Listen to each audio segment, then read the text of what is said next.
Atención, este episodio contiene lenguaje agresivo, así como descripciones de los asesinatos realizados. Se recomienda discreción.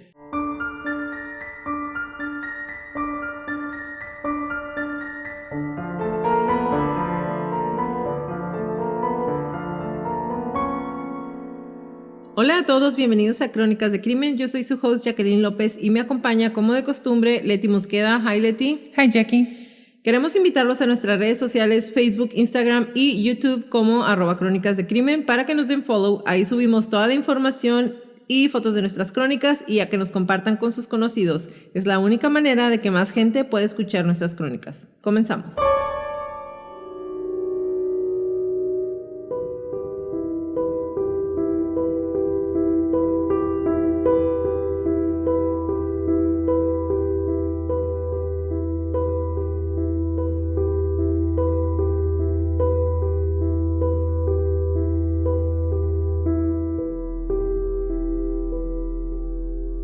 Durante años, la pregunta acerca de los asesinos en serie, de los psicópatas, es si nacen o se hacen mediante su infancia y las diferentes circunstancias que se van presentando en su vida.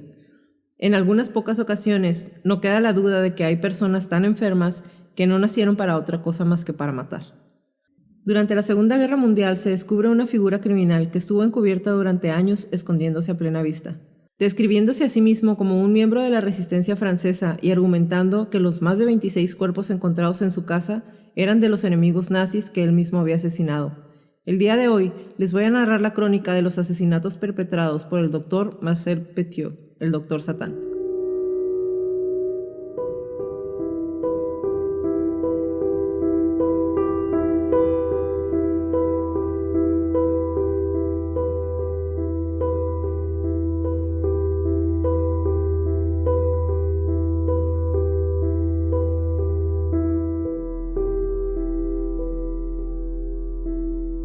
Leti, la crónica del día de hoy nos la pidieron desde la primera temporada y es muy famosa en Francia porque, en serio, de repente puede resultar increíble encontrar este tipo de personas. En este caso, un hombre que, aprovechándose de la desesperación y la necesidad de muchas personas, las asesinó y les robó sus bienes, vendiéndoles la idea de que los iba a poder ayudar a escapar de Francia, cuando la ciudad estaba controlada por los nazis. Entonces, ellos en ese momento ya estaban enviando a los judíos a los campos de concentración y ellos querían escapar. Y pidiéndole ayuda a este hombre, creyeron que iban a poder tener una segunda oportunidad de vida y él los asesinó. Estuvo muy interesante estar leyendo sobre él y sobre todo porque le pusieron como unos 5 diagnósticos diferentes, que también se me hace muy chistoso porque en aquella época pues todavía no estábamos listos para diagnosticar, pero anyway, entonces se me hizo muy interesante porque de todas maneras sí se describen muchos de sus comportamientos y de sus rasgos de personalidad y todo, pero era un maldito. Sí. Un maldito. Ajá, o sea, realmente es de esas personas que dices, güey, ¿cómo puede existir una persona así? O sea... Ajá, ¿cómo le hacía para dormir en la noche? Ajá. De verdad. La tarde del 11 de marzo de 1944, la paciencia de la señora André Marseille llegó a su límite. Durante los últimos 5 días, la chimenea del edificio de enfrente no había dejado de despedir una nube de humo denso y negro que llenaba toda la calle con su pestilencia. Cuando el viento cambió de dirección, el humo comenzó a invadir el departamento de los Marseilles, situado en la 5ª planta del número 22 de la calle Lesourd. La señora Marseille abordó a Jacques, su marido, en cuanto éste regresó del trabajo y le rogó que tomara cartas en el asunto. Después de todo, no era el tipo de incidente que uno esperaba que sucediera en el 16, y discúlpenme si lo pronuncio mal, pero vienen muchas palabras en francés, entonces, arrondissement de París, pero Jacques Marseille no estaba dispuesto a organizar ningún alboroto. Entonces, ya a partir de aquí nos podemos dar cuenta que el tipo de lugar en el que vivía era para personas que tenían ingresos altos, porque no estaban dispuestos a hacer ningún escándalo. Entonces era gente que en ese entonces se cuidaba mucho de lo que iba a decir las demás personas. Estaban en tiempos de guerra y la ciudad se hallaba ocupada por los alemanes desde hacía casi 4 años. Las parejas respetables de mediana edad como los Marseilles no tenían grandes contactos con los opresores. Los sucesos extraños, pues, no eran nada nuevo, aunque la gente pagaría cara su falta de curiosidad. Por fin, ya después de que la señora le está diciendo que necesita, que porque huele muy mal, hay mucho humo, se está apestando la casa. Por fin el señor Marcel accedió a investigar y cruzó la calle en dirección al número 21.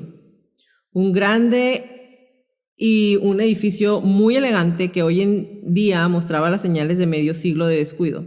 Las pesadas puertas de madera parecían firmemente atrancadas, pero en ellas había una nota escrita a mano que decía: ausente durante un mes, remitan la correspondencia a la calle Lombards 19 en Auxerre. Marcel llamó a la policía y a los pocos minutos entraron en escena 2 agentes de la policía. Y después de asomarse por todas las puertas y por todas las ventanas, interrogaron al portero de la casa vecina y se enteraron de que el propietario era un tal Marcel Petiot. Petiot también era dueño del número 66 de la calle Caumartin, a 1 kilómetro al otro lado de la ciudad. Y entonces el portero incluso tenía el número de teléfono para poder que lo contactaran en caso de que algo sucediera. Uno de los policías entró en un café cercano para poder marcar al teléfono que le había dado el portero, y la llamada fue atendida por una voz de mujer que se identificó a sí misma como la señora Petiot. El agente explicó lo que estaba pasando y pidió hablar con su esposo. Y cuando el esposo contestó, preguntó así como si alguien había entrado en el edificio o así como no queriendo la cosa, ¿no? Y pues ya entraron, no. Petiot entonces le suplicó que no hiciera nada y prometió reunirse con él en 15 minutos. Pero como pasó mucho tiempo y Petiot no llegaba, le avisaron a los bomberos. ¿Por qué? Porque del edificio pues estaba saliendo humo, entonces era como, ya tiene muchos días, ¿qué es lo que está pasando si se supone que no hay nadie ahí adentro, ¿no? A los pocos minutos, la puerta principal se abrió desde dentro y un grupo de bomberos salió a la calle tambaleándose. Sus caras estaban pálidas a causa de la impresión. Uno de ellos incluso vomitó en la misma pared de la casa. Otro se dirigió hacia los sorprendidos agentes y con voz entrecortada y desfallecida les anunció: caballeros, creo que ahí dentro ustedes tienen trabajo. El origen del humo resultó ser un par de hornillos colocados en el sótano del edificio en los que ardía leña. Por la puerta entreabierta de uno de ellos asomaba lo que parecía ser una mano de una mujer. Todo el sótano se hallaba cubierto de restos humanos, incluidos 2 esqueletos prácticamente completos, varias calaveras, una cabeza en descomposición y unos cuantos montones de carne irreconocible. Los cadáveres, o lo que quedaba de ellos, estaban por todas partes. ¿Pero quién es Marcel Petiot? Petiot nació el 17 de enero de 1897 en Auxerre-Lyon, Francia, hijo de Félix Petiot y Marthe Bourdon. No hay mucha historia de su infancia, solo que su familia, eso sí se sabe, era de un ingreso medio alto. Sin embargo, de lo que sí hay registro es de que era muy inteligente desde que era muy chiquito. Aprendió a leer a muy temprana edad y era muy maduro para su edad. Además de ser conocido porque era un mentiroso compulsivo desde niño en la escuela. Los maestros ya sabían todo eso. La mayoría de las veces, las mentiras eran en cosas por las que no tenía sentido mentir. Entonces los maestros estaban así como... ¿para qué? Ajá, o sea, ¿por qué tan chiquito y por qué es tan mentiroso? A la edad de 11 años, Petiot llevó la pistola de su padre y la disparó en el salón de clases porque lo habían castigado por mal comportamiento. Además, a esa misma edad se dice que le propuso tener relaciones sexuales a una de sus compañeras. Y yo sé, Leti, que nos vas a hablar de esto más tarde. Claro. Pero ¿qué onda con él y qué onda con los papás? ¿Qué onda con todos? Con los maestros, con los papás, con el morrillo, una locura. Además, también desde muy niño se sabía que maltrataba animales y le gustaba aterrorizar a sus compañeros por medio de juegos. Y platican por ahí que en una de las ocasiones invitó a jugar a un niño y lo estaba invitando a jugar como al circo. Entonces le dijo, párate ahí en la pared, contra la pared, y yo te voy a aventar cuchillos. Y lo hizo. O sea, vi que no mató al otro niño ahí. O sea, y el niño paralizado del miedo y divirtiéndose aventándole cuchillos. Entonces, también le gustaba, como ya lo dije, maltratar animales, y como ya lo hemos visto en muchas de las historias de otros asesinos en series, son foquitos rojos o señales de alarma que se deben ir considerando. Los padres de Petiot buscaron ayuda en diferentes doctores, alegando que Petiot era sonámbulo y que constantemente mojaba la cama mientras dormía, también rasgos de otros asesinos en serie. Y aunque era claro que a esta edad ya tenía problemas, los médicos no le diagnosticaron ninguna enfermedad, o por lo menos no hay un registro de ella, cuando tenía 11 años. Cuando Petiot tenía 15 años, muere su madre. Entonces, su papá debía hacerse cargo de él y de su hermano, y consiguió un trabajo un poco más lejos de la casa, por lo que decidió enviarlos a vivir con una tía. Sin embargo, el mal comportamiento del chico fue suficiente para que la tía dijera, nope, no puedo cuidarlo. Y entonces su padre se lo lleva a vivir con él. Tenía 15 años. Y pues, aunque estaba cerca de su papá, en realidad no estaba con él la mayor parte del día, por lo que sus mañas o su enfermedad no diagnosticada se fue agudizando. Y digo no diagnosticada porque, como lo mencioné, tenía muchas señales de alarma, tanto así que aunque fuera en esa época, los padres habían decidido acudir con doctores. O sea, no era nada más la rebeldía normal de la edad. Y pues no lo habían diagnosticado con nada. En su adolescencia, a los 17 años, robó un buzón de correos y fue acusado de daños a la propiedad pública y de robo. Se le ordenó entonces someterse a una evaluación psiquiátrica, lo que resultó en que se retiraran los cargos cuando se descubrió que tenía una enfermedad mental. Y su psiquiatra determinó que sus problemas personales y hereditarios le impedían tener responsabilidad por sus actos. What the fuck. Como consecuencia de esta teoría, fue puesto en libertad una vez más. O sea, pues tiene una enfermedad mental y por eso hace esas cosas y no se puede hacer cargo, entonces no lo vamos a castigar, vamos a dejarlo libre. Pues es que, o sea, sí tiene sentido, eso también lo hemos visto en diferentes ocasiones. Si no estás mentally fit, o sea, mentalmente apto, uno, para ser responsable, para tener conciencia de lo que estás haciendo, y dos, para pagar por tus crímenes, actos extraños, no te pueden ni encarcelar, ni enjuiciar, ni Pero nada lo pueden de eso. meter a una clínica. Pues sí, pero a lo mejor no era opción en ese momento. Los relatos posteriores hacen varias afirmaciones sobre la delincuencia y los actos delictivos de Petiot durante su juventud, pero no está claro si se inventaron después para alimentar todo el morbo o si sí eran ciertos. Petiot se ofreció como voluntario para el ejército francés en la Primera Guerra Mundial y entró en servicio en enero de 1916, tenía 18 años. Todo esto a pesar de que había tenido problemas con las autoridades y estaba diagnosticado con una enfermedad mental. Y la verdad aquí, Leti, no sé qué pensar, porque tal vez lo admitieron por falta de soldados o porque pues si le pasa algo, pues de cualquier manera ya tiene una enfermedad mental, entonces pues lo dejamos ir. Yo pienso que no se hacían exámenes psicológicos, nada más físicos, Pues, para la primera. Petiot fue herido y gaseado durante la segunda batalla de Aisne y mostró más síntomas de un colapso o lo que en este tiempo podría considerarse como PTSD. Petiot fue enviado a varias casas de reposo en donde se recuperó de las heridas. Sin embargo, durante este periodo no se revisó nuevamente su estabilidad mental y durante ese tiempo fue arrestado por robar mantas militares, morfina y otros suministros que se necesitaban, así como carteras, fotografías y cartas. Actos que durante el tiempo de guerra son considerados delitos graves, por lo que fue encarcelado en Orleans.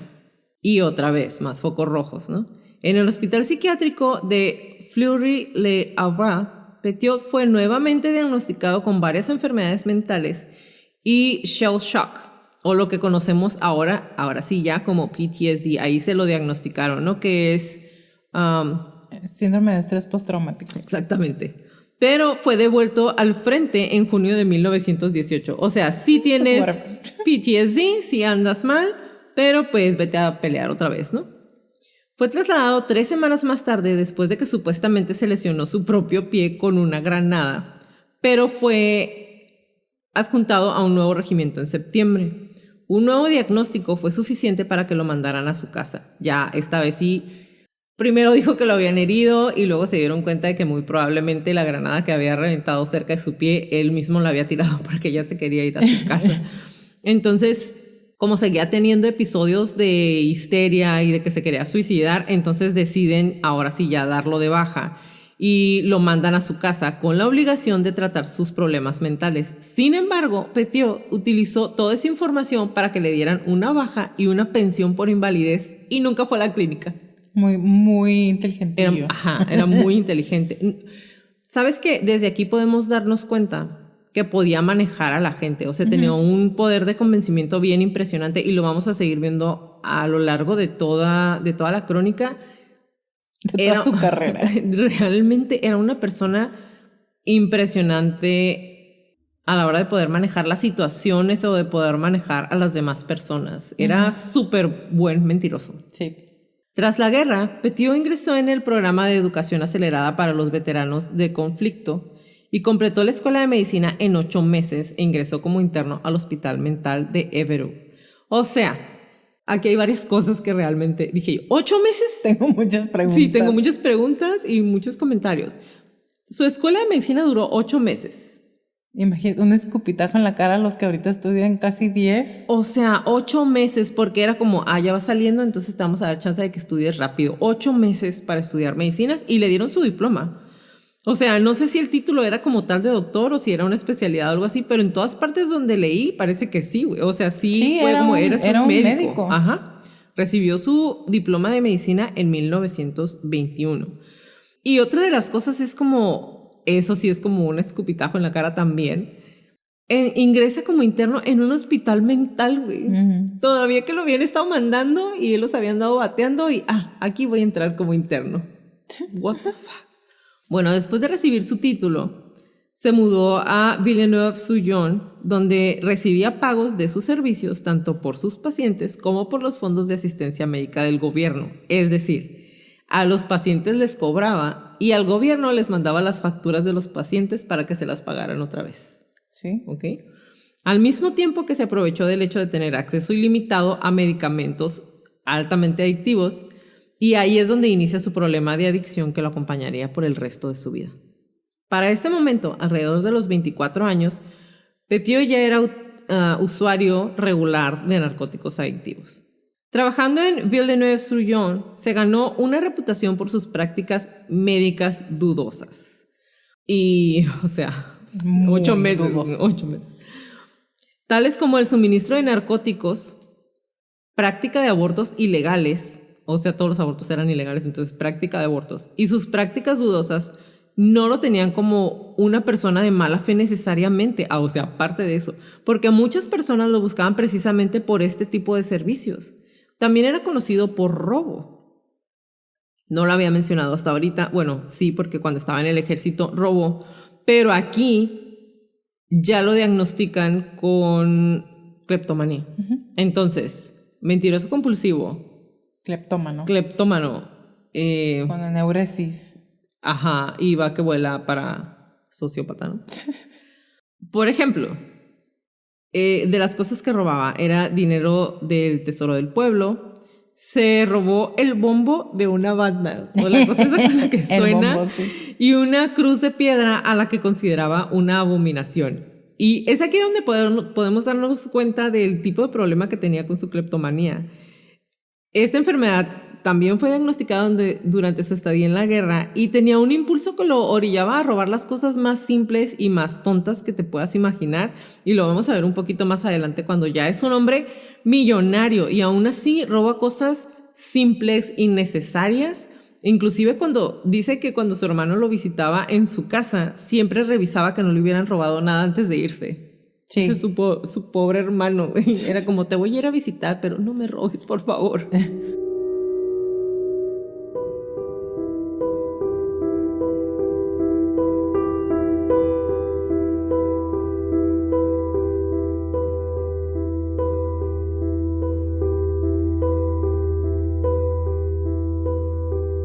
Se cree que la primera víctima de Petiot fue probablemente Louise Delavaux, la hija de una anciana paciente con quien había tenido un romance en 1926.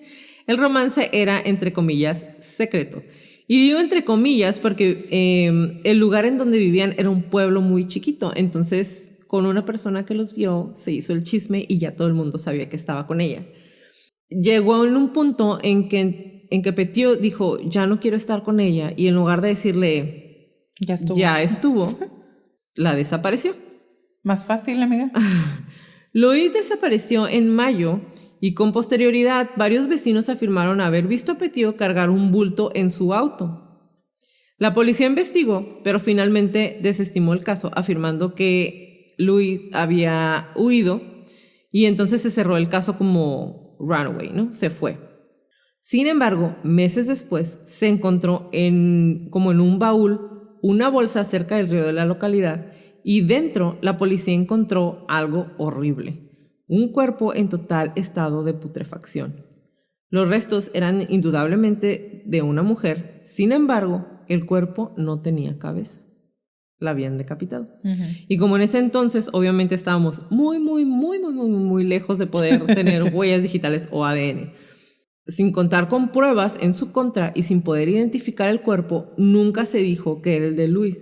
Pero entre los habitantes del pequeño pueblo se sembró la duda sobre el doctor Petiot. Ese mismo año, Petiot se postuló para alcalde de la localidad. Sure. ¿Por qué no? Pues sí. Vamos a darle. Todos me creen, siempre me salgo con la mía. Bueno, como no todos querían que él ganara, contrató a una persona, porque hubo un debate político, iban a estar él y su contrincante, y contrató a una persona para que apagaran la luz cuando estaban en el debate, y el debate se canceló. También pagó para que hubiera revueltas, asaltos e incendios en diversas partes del pueblo, y su campaña entonces se volvió una promesa de que si ganaba le regresaría la paz al pequeño pueblo. O sea, las mismas promesas de todo el mundo. O sea, Escobar. O sea, güey, ya quiero cerrar ese caso, por favor. Petiot ganó y entró en ejercicio de sus funciones, y ya estando ahí empezó a robar, obviamente. Malversó fondos públicos. Además de que cuando ya era alcalde se descubrió que él había estado detrás de todos los actos de vandalismo, pero ¿qué creen? Como ya había ganado, pues ya no me pueden hacer nada. ¿De qué país estamos hablando?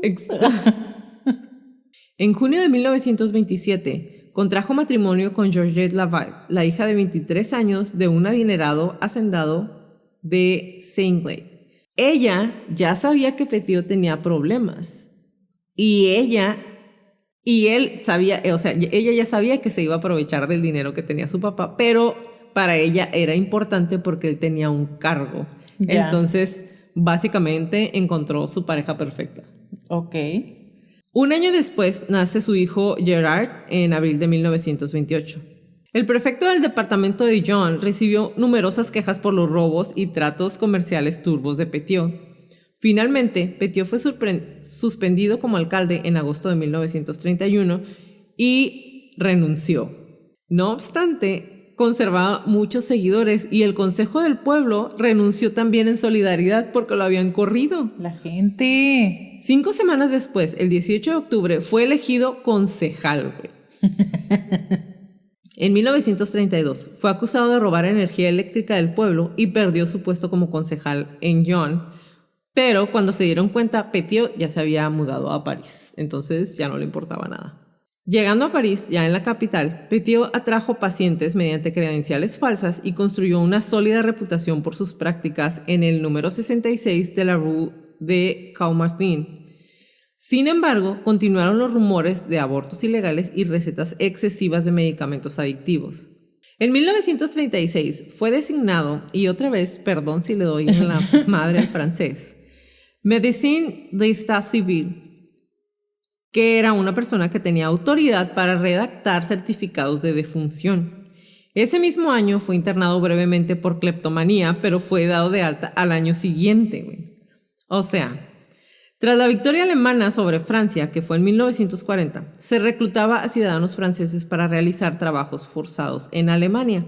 Y Petiot, ya viviendo en Francia, les proporcionaba certificados médicos de incapacidades falsos y además trataba las enfermedades de los trabajadores que habían regresado, además de seguir recetando las drogas a las personas que pudieran pagar por sus recetas y practicar abortos, mismos que seguían siendo ilegales en Francia. Imagínate el dineral que empezó a hacer ahí. No, pues sí.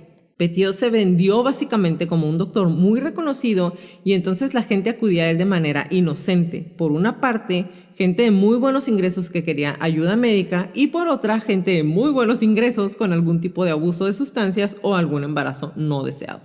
Regresándonos un poco, en 1934 tuvo un encuentro con las autoridades cuando una chica a la que le retiró un absceso en la boca murió de una aparente sobredosis de morfina. Resulta que fue a su consultorio, le quitó el absceso que tenía en la boca. Era algo como de rutina, se supone, en ese entonces. La llevó a su casa. La chica iba despierta, pero todavía como adormilada. Llega a su casa, se duerme y entra en coma. Y ya nunca despierta. Wow. Entonces, cuando la está revisando el médico, le dice, deberían de revisar qué fue. O sea, yo te aconsejo que la vea bien un forense, porque aquí hay como señales de que murió por una sobredosis. Entonces se manda a realizar una investigación para saber qué había pasado con la mujer de apenas 30 años. Sin embargo, la policía cerró el caso sin mayor investigación. Pues, ¿para qué? Y esto fue gracias a que Petiot, como muchos asesinos en serie, contaba con un carisma, como ya se los dije, y un charming que hacía que la gente siguiera confiando en él, aún con todas las irregularidades de las que ya era sospechoso. O sea, ya se había salido de su pueblo porque había robado, ya sabían que era cleptómano, ya había desviado dinero, ya tenía malas prácticas y aún así. Como ya lo mencioné, fue certificado como uno de los pocos médicos que podían firmar las cartas de defunción en la morgue de la ciudad. Y ahí les robaba las cosas de valor a los cuerpos. Y cuando sabía que las casas de los difuntos estaban solas, asaltaba las casas, güey. O sea, en una ocasión fue detenido por un policía que lo descubrió robando un libro en una tienda, güey. Sí. Esta historia, o sea, neta. En lugar de pagar el libro o regresar el libro que se había llevado, Petiot atacó al policía. Y cuando ya lo llevaron a testificar, dijo que tenía una lista de enfermedades mentales y que por eso no se podía controlar. Entonces, lo volvieron a dejar ir. Pues, pero esta vez con la condición nuevamente que fuera a una clínica psiquiátrica para darle seguimiento a sus problemas. Petiot aceptó y se internó en la clínica. Pero en cuanto entró, dijo, yo ya trabajé en mis problemas y ya estoy curado. Entonces, o sea, me tienes que dejar salir. Un umbral mágico de entré y wow, ya he renacido. Exactamente.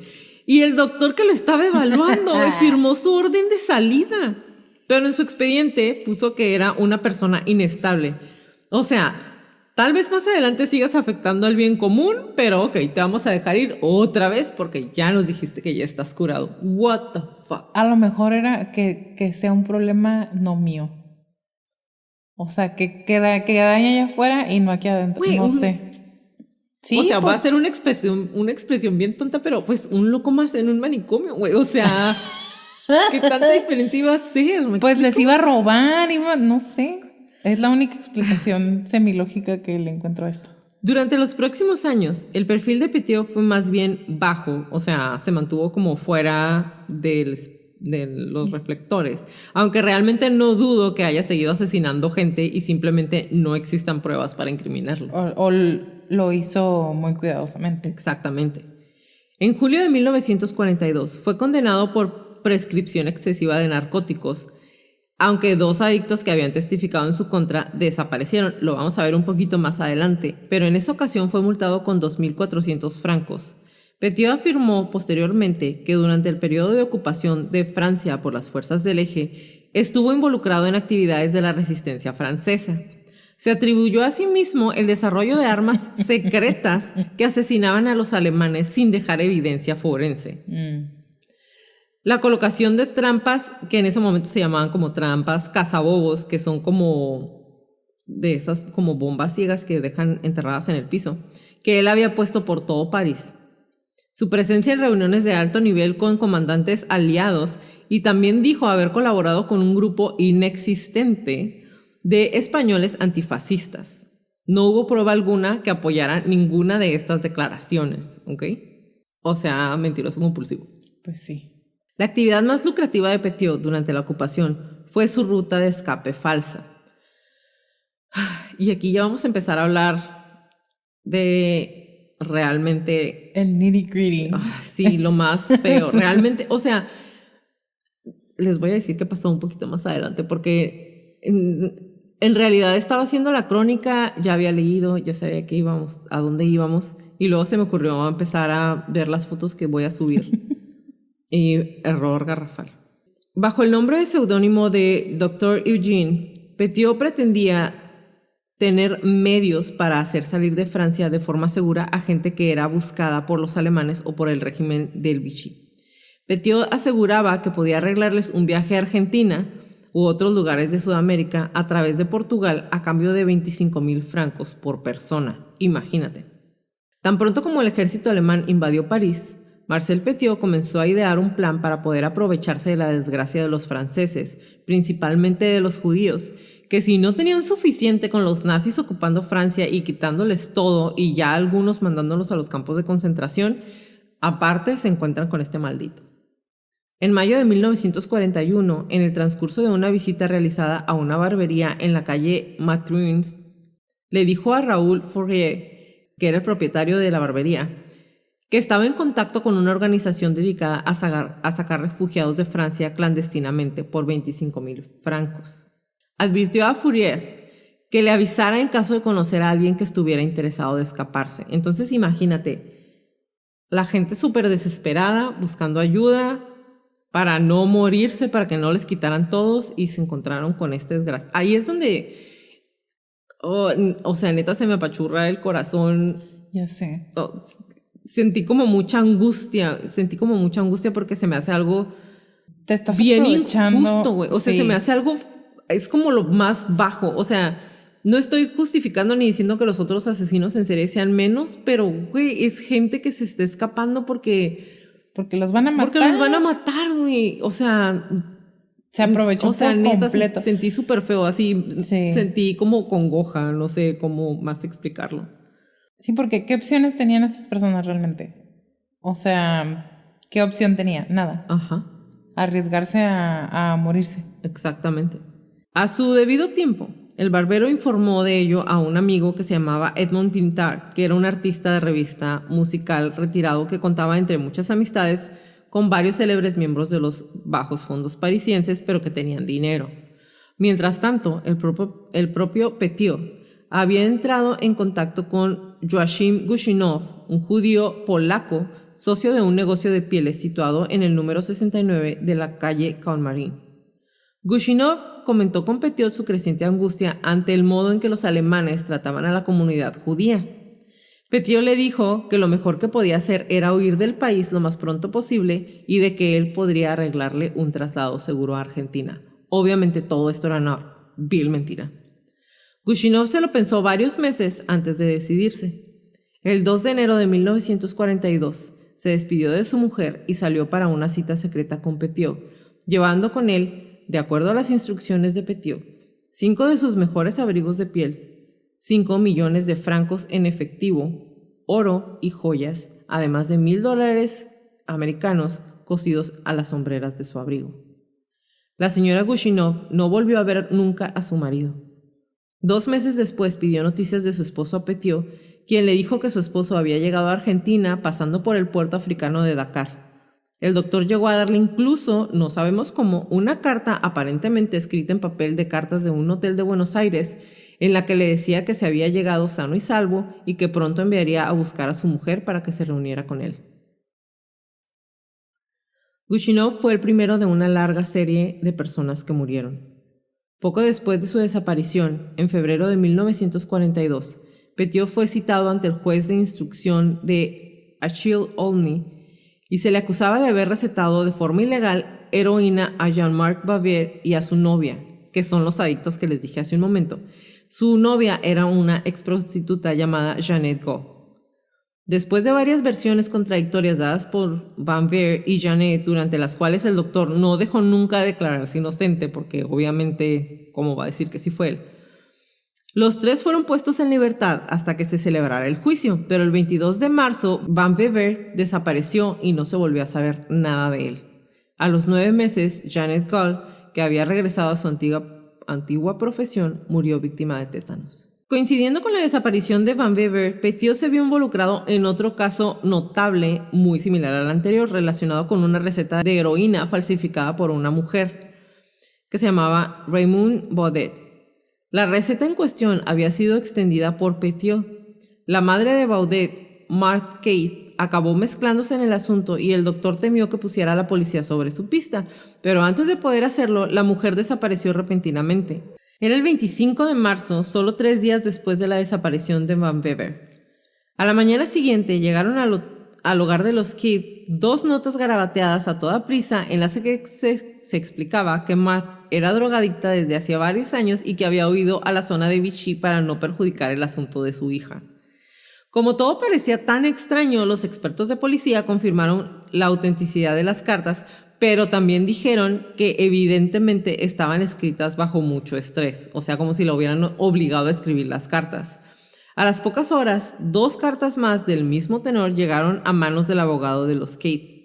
Marthe Kate nunca fue hallada. Cuando su marido le pidió cuentas a Petiot, este declaró que ella le había comunicado su plan de fuga y que él mismo le había proporcionado los nombres de ciertos contactos en la zona libre, contactos que, como se sabría más tarde, pues también eran falsos. O sea, también a ella la mató.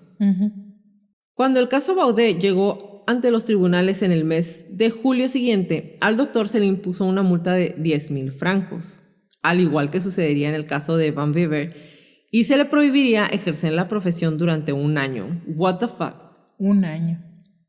O sea, ¿estás haciendo malas recetas? Pues te voy a suspender 1 año.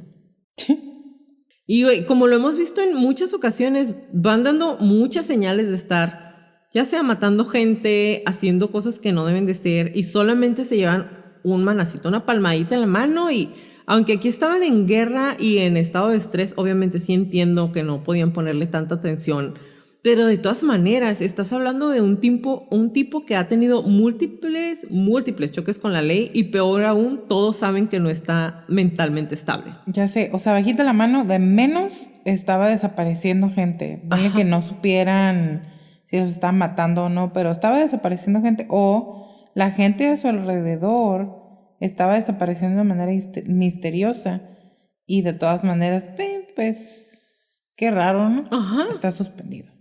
1 año. 1 año.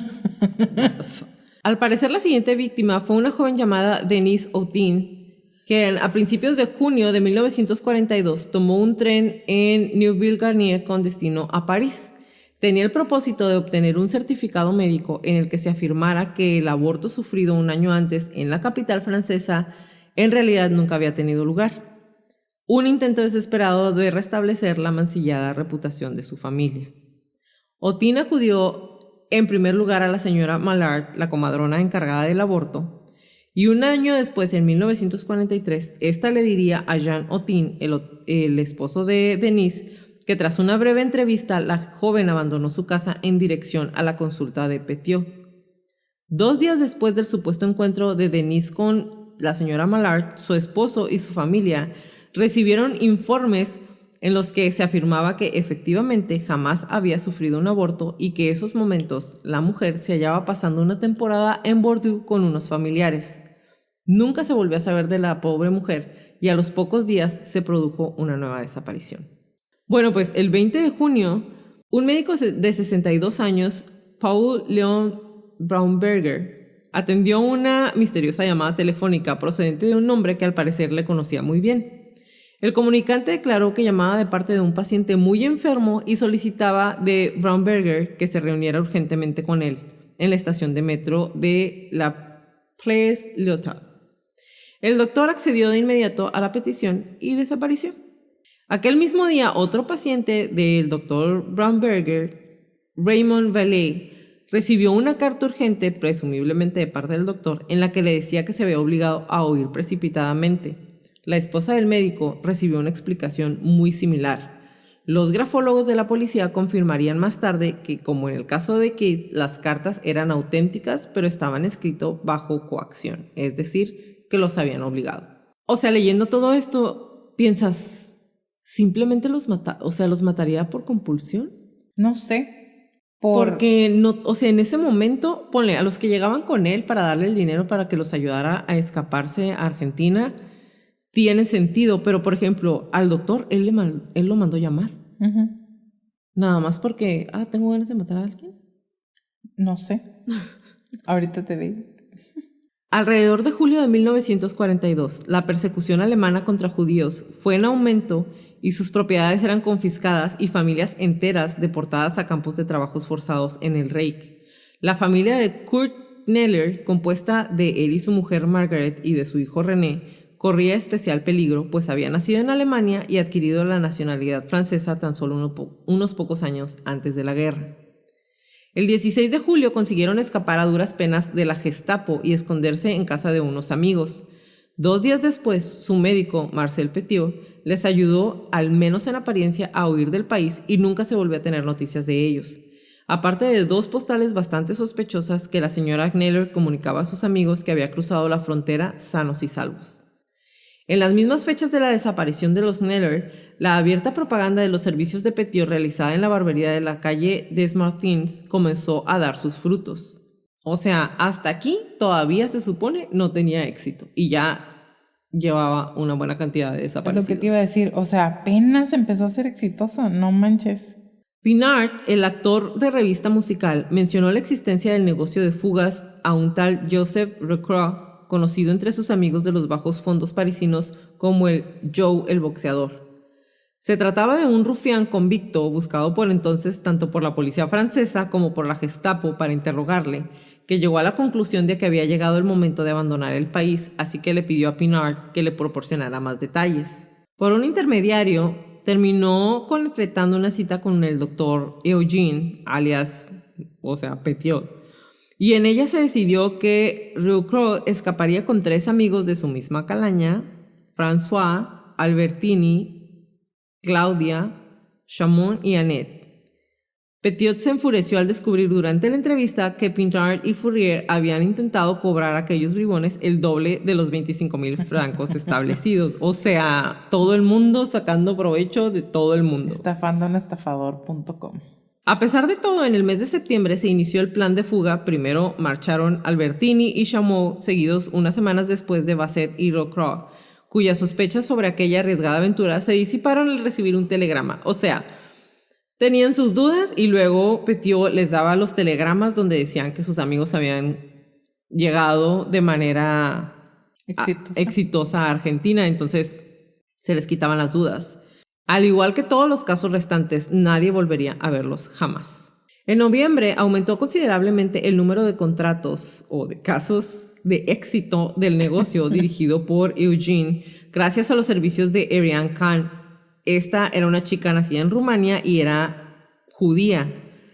Y no saben cómo llegó a ser amiga de él y se supone que ellos no tenían idea de que estaba matando a todo el mundo. Ellos simplemente les daban el contacto para que la gente pudiera escaparse.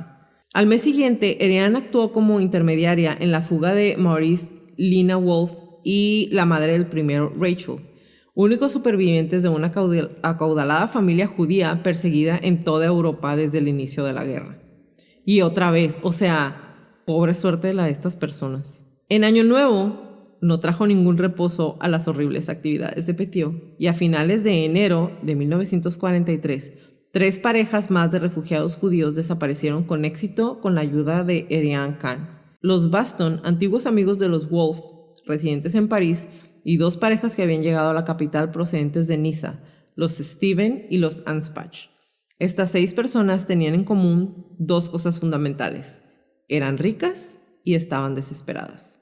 Y básicamente pues es la historia de todos los que intentaban, porque 25,000 francos, me imagino, en esa época que no era tan poquito dinero y no cualquiera los podía pagar. Mucho menos personas que ya estaban de por sí huyendo de los nazis. No que todos los judíos eran pobres ni nada, pero muchas veces tenías que agarrarlo primero. No, al contrario, ellos tenían mucho dinero, por eso los nazis se los querían chingar, pero, o sea, ya habían huido con pues lo primero que podían agarrar, básicamente, ¿no? En marzo de 1943, contactó con el negocio un ex socio de Joe, el boxeador, Adrien, el vasco. Este también era un gángster famoso que se había dado cuenta de que París era demasiado peligroso para él, y tras comprobar el buen trabajo realizado por el doctor Eugene en las anteriores desapariciones de sus amigos, le pidió que hiciera la fuga para él y para 4 de sus amigos. A nadie de esos 4 los volvieron a ver. Su huida, sin embargo, significó un vuelco decisivo para el negocio de fugas que estaba por entonces en boca de todo París. Y entre los que se tomaron más que un interés pasajero en el asunto se hallaba Robert Jotkum de la subdivisión 4B4 de la Gestapo, quien había decidido perseguir aquel negocio y acabar con él. Entonces, aquí el hombre ya tiene que empezar a cuidarse de dos personas, de que la policía real lo atrape y de que la Gestapo le diga, ¿por qué estás ayudando a escapar judíos? Sí. Al inicio de todo esto, Petiot arrojaba los cuerpos al Sena, pero luego comenzó a destruirlos sumergiéndolos en cal viva o incinerándolos. ¿Por qué? Porque empezaron a aparecer restos. Pues sí, o sea, por más que avientes al Obviamente, río, sí. eventualmente they're gonna float, van a salir. Pues. Exactamente. En 1941, Petiot compró una casa en el 21 Rue de l'Essor, que es donde estaban las calderas, y adquirió la propiedad la misma semana en la que Henri Lafon regresó a París con dinero y permiso del Avru para reclutar nuevos miembros para la Gestapo francesa. Petiot ordenó trabajos de importancia en la casa con la finalidad de elevar los muros de la misma e impedir la vista desde el exterior. Bien disimulado, o sea que nadie vea qué estoy haciendo adentro. A la vez que la adaptaba como consultorio médico. Posteriormente, durante las pesquisas policiales, se descubriría que la había equipado en el sótano con una cámara de gas con mirilla para espiar la muerte de sus víctimas y con un pozo lleno de cal viva. What the fuck, güey. ¿Está enfermo? Como H.H. Holmes. Sí. O sea, bullerista. Bueno, no sé si aplica bullerista pero los veía mientras se morían. Ajá, pues es que, digo, ya lo hemos visto que la mayoría de los asesinos en serie, que él es entre serie y masivo. En masa. Les gusta ver su trabajo, o sea, es una cuestión de orgullo para ellos. La Gestapo finalmente lo descubrió y en abril de 1943 conocieron todo acerca de su ruta de escape, entre comillas, para personas buscadas, lo cual tomaron como parte de la resistencia. O sea, todas las mentiras que él había dicho, que era parte de la resistencia, que estaba matando alemanes. A ver, véngase para acá porque queremos saber de qué se trata todo eso. A ver, platícame bien. El agente de la Gestapo, Robert Jotkun, forzó al prisionero Iván Dreyfus a acercarse a la supuesta red, pero Dreyfus simplemente se desvaneció. Un informante posterior se infiltró exitosamente en la operación y la Gestapo arrestó al Fourier Pinard y Nesonnet. O sea, cuando dicen que forzó a Iván Dreyfus y se desvaneció, a lo mejor también lo mató. Probablemente. Bajo tortura, confesaron que el doctor Eugene era Marcel Petiot. Nesonnet fue liberado, pero los otros pasaron 8 meses en prisión sospechosos de ayudar a escapar a los judíos. Incluso, bajo tortura, no identificaron a ningún otro miembro de la resistencia, porque pues no conocían a nadie, porque no era cierto. Entonces imagínate, pobres hombres ahí. La Gestapo los liberó en enero de 1944, y Marcel Petiot fue detenido y torturado. Tras lograr ser liberado, se refugió en Yonne otra vez. Las explicaciones de Petiot sobre los innumerables cadáveres aparecidos en la calle de l'Essor fue extraordinariamente ingeniosa. Según él, los alemanes sabían todo sobre la casa del número 21 y la habían registrado concienzudamente con el objeto de detenerlo. O sea, cuando ya la señora le dijo a su marido, le hablaron a la policía, llegó y vieron todos los cuerpos. Ajá. Petiot salió con esta historia. No fui yo, fue el hombre que nomás tiene un brazo. Los alemanes ya sabían que yo vivía ahí, entonces metieron los cuerpos para poder incriminar. Sí, it was not me, it was the one-armed man. Exactamente. Dijo que los mismos alemanes o sus camaradas habían puesto ahí los cadáveres. Continuó explicando que aproximadamente al mes de su liberación de Fresnes, al visitar su casa, se quedó horrorizado al ver lo que había en ella. No queriendo arriesgarse a llamar a la policía, que habitualmente estaba infestada de colaboracionistas, escribió a su hermano Maurice encargándole cal viva con objeto de hacer desaparecer los cuerpos lo más eficazmente posible. Cuando comprendió que aquel método era demasiado lento, decidió en contra de su voluntad. Sí, yo no quería. Despedazarlos y quemarlos, hecho que por otra parte provocó su detención. No, o sea, de por sí, no ha de ser fácil. Entre el olor, el desmadre y el gore, no ha de ser fácil descuartizar cuerpos. Y menos el solo. Ajá, y luego yo no quería, pero pues me la rifé, no manches. Ajá. Y espérate, al parecer la policía consideró aceptable su relato. O sea, realmente esta parte sí ¿Te conflictúa? No me conflictó, me causó cierta fascinación, fascinación, no admiración, ¿ok? Porque, güey, ¿cómo puede ser que una persona que ya trae todo este historial, de años, todo este historial desde que tiene 11 años, llegue y les diga eso y la policía?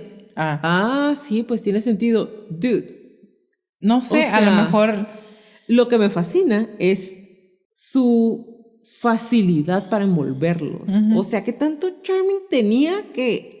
sí, tiene... O sea, sí, lo que el doctor dice tiene sentido. What the fuck. A lo mejor la ignorancia se juntó con la suerte.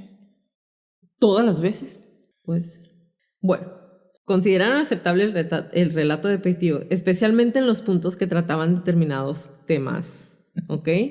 En aquellos momentos todo el mundo se preguntaba quiénes habían colaborado con los nazis y quiénes no lo habían hecho. Cuando la policía comenzó con la investigación con objeto de refutar las declaraciones del doctor, tropezó con un muro infranqueable. Por otra parte, no quedaba con vida, convenientemente, ni uno solo de los contactos de la resistencia que Petiot había nombrado en su declaración, porque pues no existían. Como se trataba de gente muy conocidas, el doctor Petiot podía haber obtenido fácilmente retazos de información sobre ellos durante su reclusión en Frances. Es decir, dio los nombres de personas muy importantes que él sabía que ya estaban todos muertos. Entonces, su grupo de resistencia, nada más él quedaba vivo milagrosamente. Milagrosamente. Tampoco quedaban miembros vivos del grupo de la resistencia o de espionaje aliado que pudiera confirmar la existencia de la organización. O sea, no existía informe alguno sobre la propuesta de un arma secreta en el consulado estadounidense tampoco. Cuando más profundizaban los policías el caso, más convencidos estaban de que el hombre que mantenían detenido era realmente el peligroso lunático al que se refería el telegrama que los alemanes enviaron al comisario Masu. Por fin, cuando el público ya había perdido interés en el caso, el juicio quedó fijado para el mes de enero de 1946. Sin embargo, no transcurrió tanto tiempo sin que el nombre de Petiot volviera a ocupar las cabeceras de los periódicos.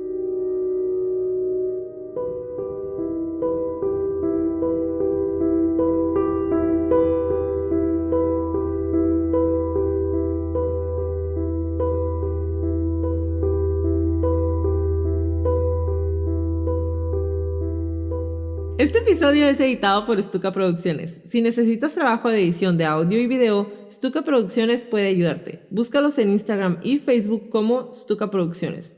Stuka es SZTUKA Producciones. El tribunal escuchó entre perplejo y horrorizado y anonadado las evidencias de los descubrimientos hechos por la policía en el 21 de la Rue de Lesueur, dejando aparte el espantoso espectáculo de aquella carnicería con cuerpos en todas las etapas de desmembramiento y de descomposición imaginables. El sótano contenía incontables fragmentos de huesos humanos y casi 150 kilos de tejido corporal calcinado. No. En la casa había una recámara a prueba de sonidos con una mirilla en la puerta. La acusación presentó la teoría de que su propósito era distraer al sádico doctor, permitiéndole ver cómo sus víctimas se retorcían durante la agonía producida por sus inyecciones letales. El registro rutinario de un cobertizo reveló todavía más horrores. Los agentes encontraron un montón de cadáveres y trozos de cadáveres disolviéndose en un pozo de cal viva, y se encontró otro pozo similar en el establo.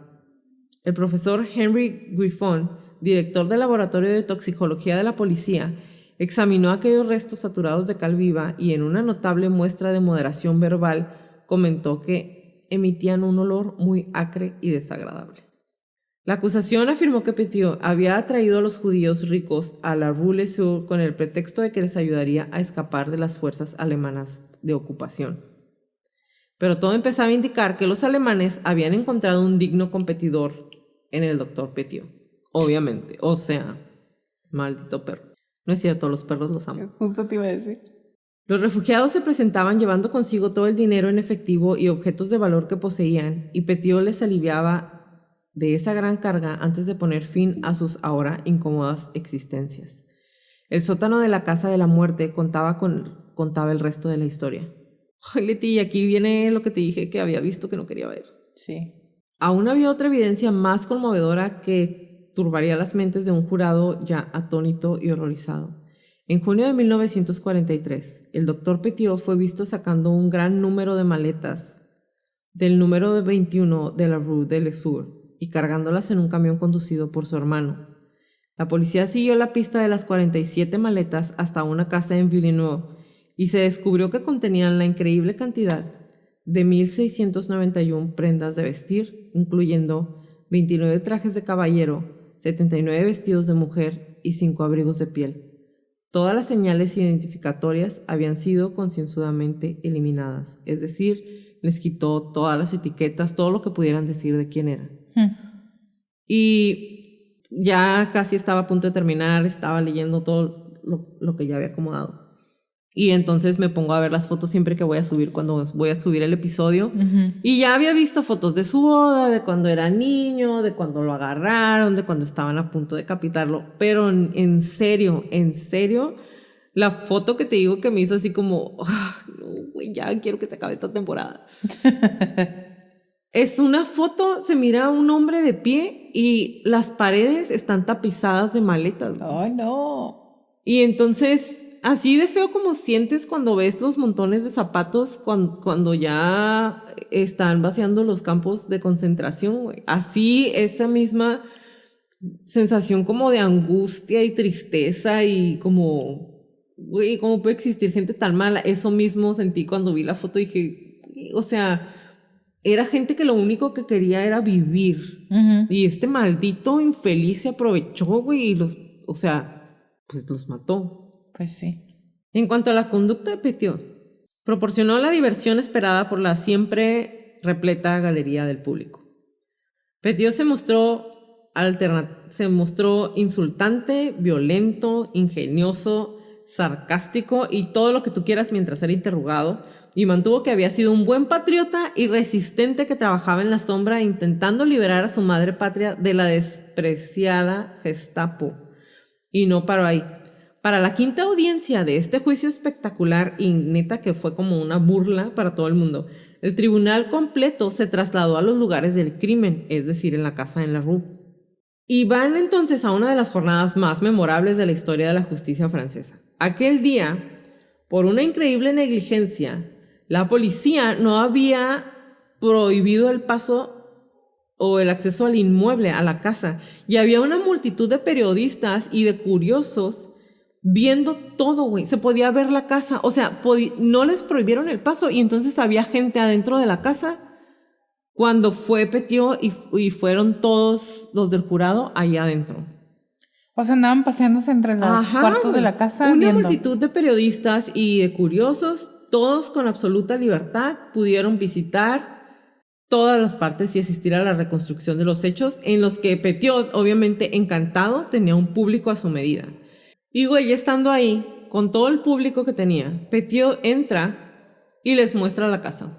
Les muestra su despacho, les dice dónde hacía las consultas, les explica el funcionamiento de las ventanillas visuales gracias a las cuales podía vigilar la agonía de sus víctimas, les dice cómo se manejaban las manecillas de gas, les dice cómo mataba a los de la Gestapo ante los espectadores divertidos, güey, y les dice cómo se las arreglaba para hacer desaparecer los cuerpos de sus clientes.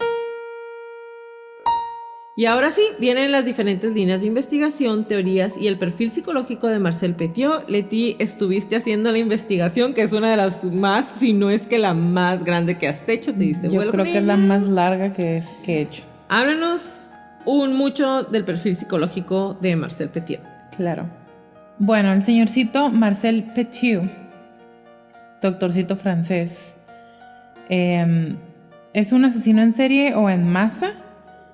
Y su favorita manera antes de empezar con las cámaras de gases y todo eso era inyectarlos con veneno, le encantaba el cianuro.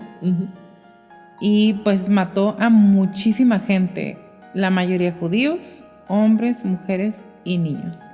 sin contar pues los innumerables abortos que se aventó, ¿no? Él nació a finales del siglo XIX, entonces le tocó crecer con diferentes cambios importantes en el país, culturalmente, políticamente y económicamente hablando. Yo pienso que sí influenciaron de alguna manera su personalidad, su manera, la manera en la que creció y todo eso. Bueno, como tú ya nos dijiste, hay mucha información de que su infancia fue muy extraña. Fue descrito como un niño sumamente inteligente, pero no se sabe qué tanto es verdad y qué tanto le fueron agregando conforme pasó el tiempo como para hacerlo más interesante. Lo que sí es que fue un niño precozmente lascivo, y la lascivia, según la Real Academia de la Lengua Española, es la propensión a los deleites carnales. Es un deseo sexual o lujuria sin control, o un libido fuera de control. Aquí estamos hablando de que tenía menos de 10 años cuando él ya estaba siendo escrito de esta manera. No encontré nada sobre si fue abusado o algún indicador de abuso sexual o psicológico por parte de sus padres o de su ambiente, pero sí encontré que en algún momento, como tú lo mencionaste, antes de cumplir 11, le propuso relaciones sexuales a un compañero, no a una compañera, a un compañero de la escuela, sí. Y tenía fotos obscenas, como, no sé de dónde los consiguió, también lo busqué por todos lados, pero tenía fotos obscenas que se llevaba a la escuela y las repartía entre sus compañeros. Los maestros se las quitaban y él al día siguiente llevaba más. No sé de quién eran, no sé de dónde las sacaba, no sé por qué las tenía, no sé por qué no le hablaban a los papás, no sé nada de eso. Okay. Pero esto también lo hemos visto con otros asesinos en serie. Le estás enseñando de alguna manera al sujeto que sus acciones no tienen consecuencias. Exactamente. Empiezas a alimentar como esa parte enferma y el no pasa nada porque de alguna u otra manera me las voy a arreglar para salir bien librado. De sus primeros robos, que fueron varios, pero de los primeros fue lo que tú nos dijiste del revólver de su padre, que se llevó a la escuela. Sí lo disparó durante la clase. Y el acto en el circo que lanzó los cuchillos que también eran robados de varias partes. Ya desde ahí podemos ver que tiene como una inclinación, no nada más a ser irresponsable con él mismo y con las otras personas, y que le gusta el robo y que le gusta mentir y que está medio... O sea, trae como bien tú dijiste, muchos focos rojos, pero sobre todo, o sea, sí, focos rojos del niño, pero los adultos más. Como dejaron pasar absolutamente todas las acciones que él... todas las acciones y todos los comportamientos extraños que él estaba teniendo.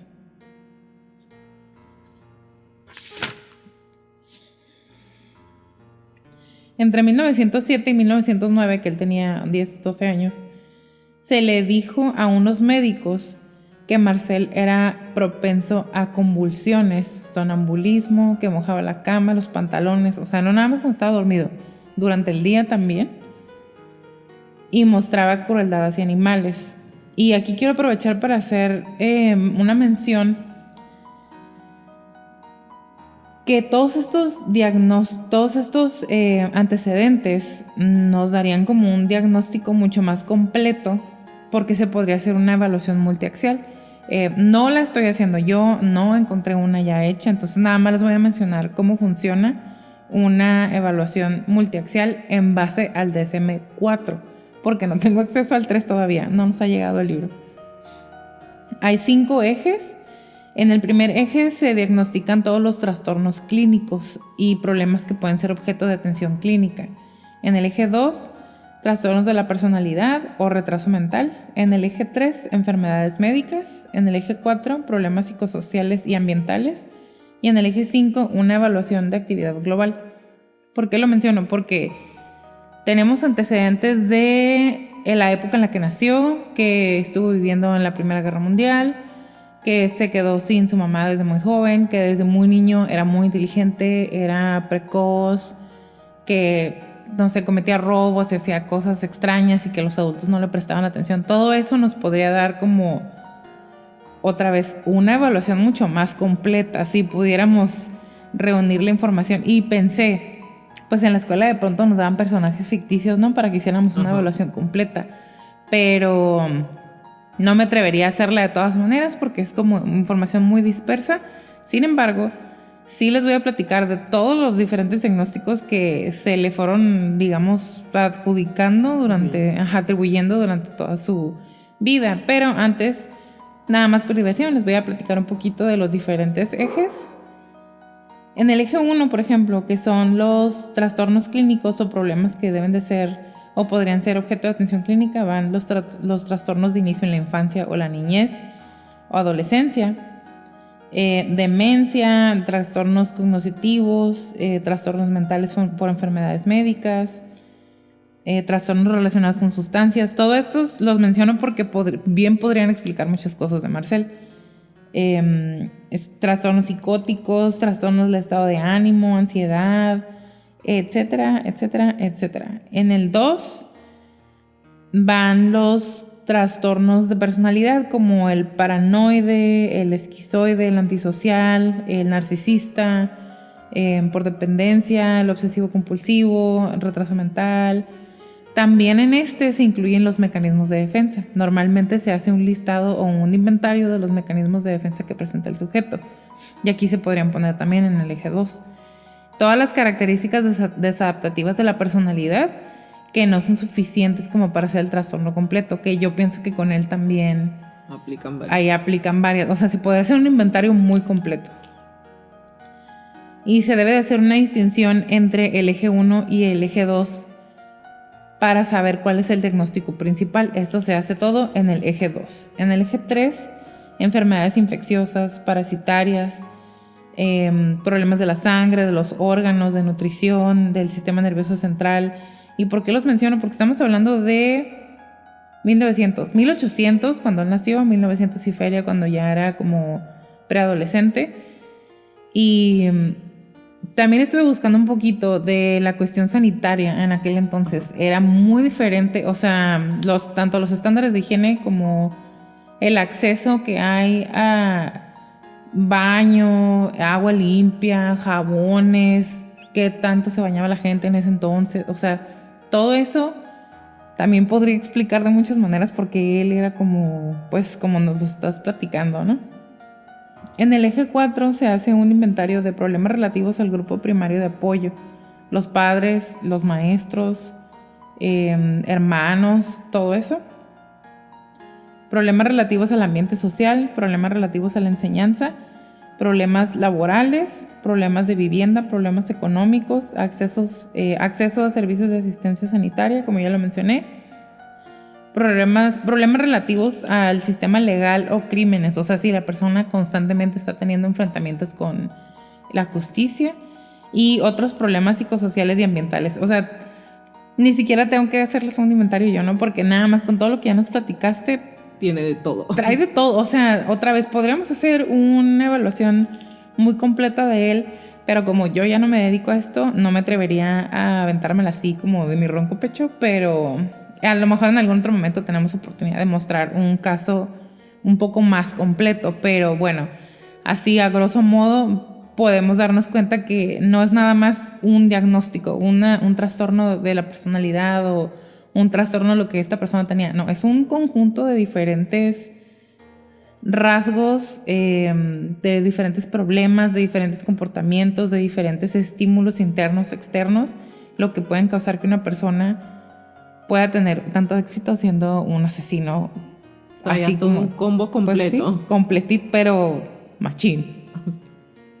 En el eje 5, que es el último, se incluye la opinión del clínico, o sea, del psicólogo que está haciendo el diagnóstico, acerca del nivel general de la actividad del sujeto. Es una escala de evaluación de actividad global. Son 10 niveles con 10 puntos cada uno.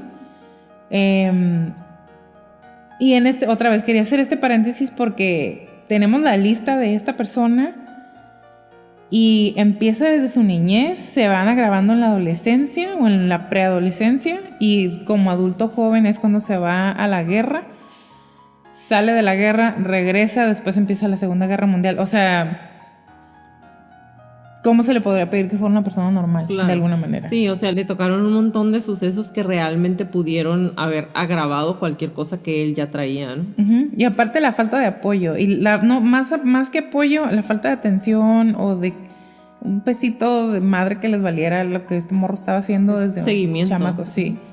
Y bueno, vamos a empezar ahora sí. Número 1, la violencia hacia sus compañeros y la crueldad animal podría ser explicada por un trastorno disocial y existen dos subtipos, uno de inicio infantil y otro inicio en la adolescencia. El trastorno disocial de inicio infantil se define por el inicio de por lo menos una característica del trastorno disocial antes de los 10 años.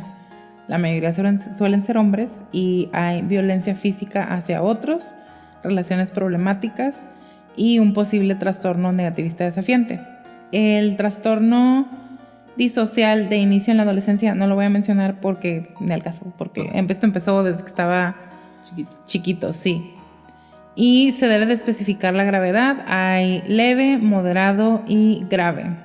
Leve son muy pocos o ninguno de los problemas que exceden de los requeridos, entre comillas, para establecer el diagnóstico, y los problemas causan daños relativamente pequeños. Moderado, el número de problemas de comportamiento y su efecto sobre otras personas son intermedios, leve y grave, que son como robos sin enfrentamiento y vandalismo. Y el grave es cuando hay muchos problemas de comportamiento que exceden los requeridos para establecer el diagnóstico y los problemas causan daños considerables a otros, como una violación, crueldad física, uso de armas, robo con enfrentamiento con las víctimas, destrozos y allanamientos. Hay algunos problemas de comportamiento aislados que no cumplen con el trastorno disocial o el trastorno adaptativo y pueden codificarse como un comportamiento antisocial en la niñez o en la adolescencia. Yo diría que empezó leve, se fue moderado y ahí se quedó moderado porque ya después ya no era un niño, ya era un adolescente, adulto joven. Pero en la niñez fue cuando disparó la pistola. Pero no le disparó a nadie. Pero le aventó los cuchillos al niño. Pero no le hizo nada. Okay. Entonces, por eso yo diría que se quedó como entre leve y moderado, porque el moderado está entre leve y grave. Okay. Está en medio, o sea, como ahí medio balanceándole. O sea, no se detuvo, pero ya simplemente brincó a la adolescencia. Exactamente. Ok. No puedo cambiar. Ayuda. Ahí les van los criterios de diagnóstico. A. Un patrón repetitivo y persistente de comportamiento en el que se violan los derechos básicos de otras personas o normas sociales importantes propias de la edad.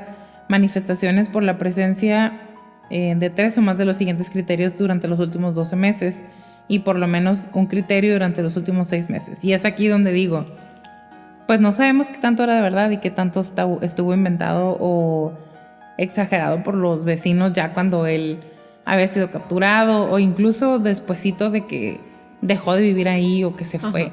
Agresión a personas y animales, y es a menudo fanfarronea y amenaza a otros, a menudo inicia peleas físicas, ha utilizado un arma que puede causar daño físico grave a otras personas. Todos los anteriores. Ha manifestado crueldad física con animales, ha manifestado crueldad física con personas, ha robado con enfrentamiento con la víctima o ha forzado a alguien a una actividad sexual. Entonces, es por lo menos 3. A menudo fanfarronea y amenaza a otros, no sé. A menudo inicia peleas físicas, tampoco encontré evidencia de eso. Ha utilizado un arma que puede causar daño físico grave a otras personas, sí. Ha manifestado crueldad física con animales, sí. Ha manifestado crueldad física con personas, en estricto sentido, sí. Porque sí le lanzó los cuchillos a su compañerito y sí le propuso una relación sexual a su otro compañero. No sé si lo forzó, si se lo propuso, los maestros lo detuvieron o qué, pero yo se lo pondría. Entonces ya son ahí 4. Destrucción de propiedad. ¿Ha provocado deliberadamente incendios? Fíjate que sí. No encontré qué tantos ni a partir de qué edad, pero sí tenía una tendencia medio piromana. Ha provocado deliberadamente destrucción de propiedad. Eso no encontré nada, pero pues no me sorprendería tampoco. Fraude o robo. Ha violentado el hogar o la casa o el automóvil de una persona. A menudo miente para obtener bienes o favores o para evitar obligaciones. ¿Sí? Sí. Ha robado objetos de cierto valor sin enfrentamiento con la víctima. Sí le gustaba robar. Y después, violaciones graves de las normas. A menudo permanece fuera de casa siendo niño y a pesar de que los padres le han dicho que no. No encontré nada de eso, pero otra vez no me sorprendería en lo más mínimo. Se ha escapado de casa durante la noche. De eso sí no encontré nada. Y ahí sí fíjate que a lo mejor no, porque tampoco no corresponde mucho con las cosas que estuvimos escuchando de él. Suele hacer novillos en la escuela, como lo de las peleas y eso. Otra vez, en estricto sentido, podríamos decir tal vez sí, porque no fue una pelea, no fue un enfrentamiento con su compañero, pero pues le estaba aventando cuchillos. Fue un juego intenso. B, todo eso fue el A. B, el trastorno disocial provoca deterioro clínicamente significativo de la actividad social o académica. Y no sé, porque él era un muy buen alumno a pesar de todo eso, o sea, tenía buenas notas, era muy inteligente. Pero yo pienso que en la actividad social sí, porque no tenía amigos, pero al mismo tiempo a él no le interesaba tener amigos, no era como que le hacían bullying o la gente lo evitaba, a él le valía. Era por decisión propia. Sí, un reverendo cacahuate. Y C, si el individuo tiene 18 o más, no cumple los criterios y no cumple los criterios del trastorno antisocial de la personalidad. Entonces, si tuviera más de 18 y no cumpliera con el antisocial, podría ser un disocial, pero no tiene 18 todavía. Estamos hablando aquí de cuando era un preadolescente. Les voy a recordar lo de la eneuresis, lo vimos con John Benet y con alguien más. Con Ginn. Sí, con Ginn. Sí, pero se los voy a recordar un poquito. Y esto es según el DSM-4, porque el DSM-1 fue publicado originalmente en 1952 y todo eso estamos hablando de 1900 antes del 10. Entonces, yo nada más tengo el DSM-4, ya conseguimos el DSM-3, pero no nos ha llegado. Pero la mayoría de los diagnósticos que a él le dieron son nombres que ya salieron hasta el 4, porque hubo cambios bastantes, ¿no? Entre cómo se clasificaban y qué se clasificaba y cuáles eran los nombres. Fueron cambiando obviamente del 1 al 2, del 2 al 3, pero del 3 al 4 ya hubo un brinco como bastante considerable en los nombres y todos esos son los nombres que yo encontré en el 4, todos los que le pusieron a él, ¿no? Entonces, pues son los que les vamos a platicar. Y la neuresis no debido a una enfermedad, es decir, que no es causada por nada más algo médico, alguna enfermedad que cause alguna infección, etcétera. Esto es ese diagnóstico, ¿no? Ese trastorno. Y aquí está, no se establece el diagnóstico de neuresis si existe una vejiga neurogenética o una enfermedad médica que cause poliuria o urgencia, como con la diabetes mellitus o diabetes insípida, o durante una infección aguda del tracto urinario. Y otra vez, me voy a regresar a lo que les decía de no podríamos decir que no a ciencia cierta porque no sabemos, y otra vez los estándares de higiene personal y el acceso que había a productos de higiene son muy diferentes en esa época a lo que ahorita conocemos como normal. Tal vez sí los tenía, pero en ese momento no se tomaban como tal porque no existía una cierta... Porque los estándares eran tan bajos que realmente igual y no se dieron cuenta que sí los tenían. No, y no había tanta agua potable, pues. Y aparte ya sabemos que no le hacían caso. Entonces, tú sabes, con los niños pequeños, niños y niñas, ¿no? Pequeños, se les tiene que enseñar cómo se hace el aseo personal, sobre todo para este tipo de cosas, ¿no? Se le tiene que enseñar, no es algo que te aprendes solo, mucho menos de niño. Entonces, pues no le hacían caso. No me sorprendería que no tuviera una buena higiene personal. Ahí les van los criterios para el diagnóstico. A, emisión repetida de orina en la cama o en la ropa, en los vestidos, involuntaria o intencionada. B, el comportamiento en cuestión es clínicamente significativo, manifestándose por una frecuencia de 2 episodios semanales durante por lo menos 3 meses consecutivos, o por la presencia de malestar clínicamente significativo o deterioro social, académico o de otras áreas importantes del individuo. Tampoco sé Sí, fueron 2 a la semana por 3 meses, pero lo llevaron al doctor por eso. Entonces sí ha de haber causado algún tipo de malestar clínico para él o para pues sus padres o incluso la escuela. Lo suficiente para preocuparlos y que lo llevaran al médico. Porque eso sí les preocupó. Lo de los cuchillos, whatever, pero que no se esté orinando en la cama. C, la edad cronológica es de por lo menos 5 años.